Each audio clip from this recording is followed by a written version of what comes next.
Hi, everyone.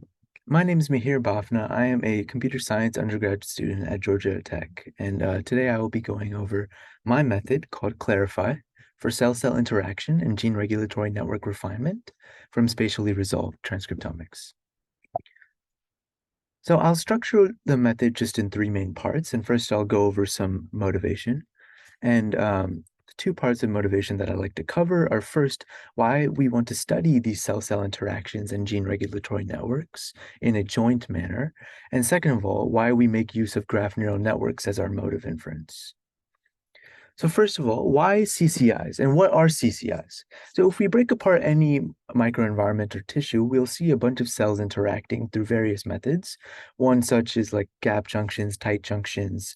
But for the purpose of this talk, we look at the longer range signaling called using ligand receptor-based communication. These are what we call CCIs or cell-cell interactions, and many methods have used single-cell RNA-seq to infer these CCIs by means of a statistical test. Some are optimal transport, and etc. However, a majority do not actually incorporate the necessary spatial constraints and locations of these cells. And this leads to a high number of false positive predicted interactions. The reason being that two cells may be predicted to interact even though they are on opposing ends of the tissue. But the problem is that the ligand can only diffuse so far through the tissue, so opposing ends of the tissue just means that this communication is not physically realizable.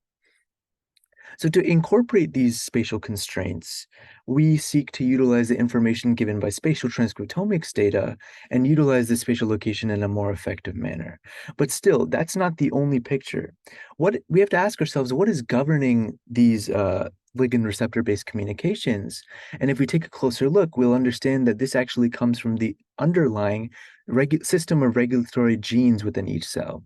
These genes actually are what causes a certain receptor protein to be expressed.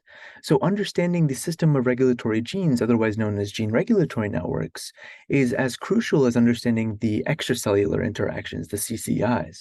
And and this is all just put it into picture the entire regulatory dynamic of the tissue. And these two processes are interrelated. However, no method currently seeks to infer or refine both of them.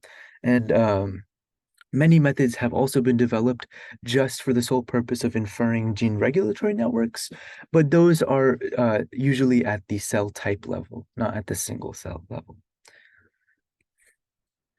So I would just first like to preface with those first two slides that the reasons we want to study all these types of interactions, both intracellular and extracellular, is that if we were able to contextualize the entire regulatory dynamic of the tissue, understand what interactions would happen and where they would happen, then we'd be able to better understand what might happen when we, let's say, introduce a drug into the environment or provide treatment and how the tissue may respond.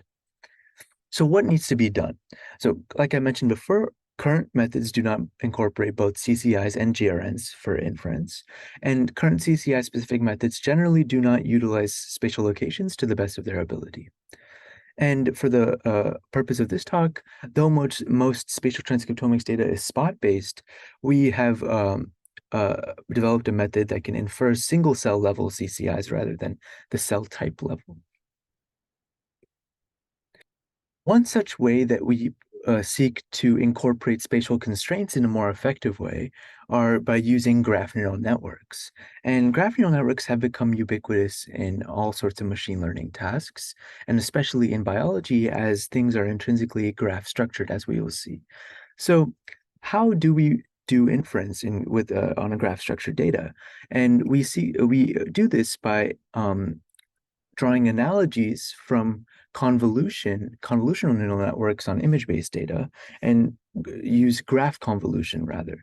So rather than each single pixel being influenced by its nearby pixels during convolution, each node in a graph has a more effective representation or embedding based on the messages that its direct neighbors, pass to it.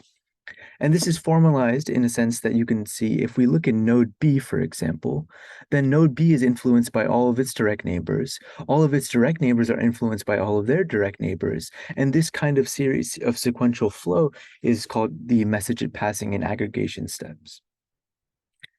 And over time, we will get a better representation for B, and this is done for each and every node in the graph.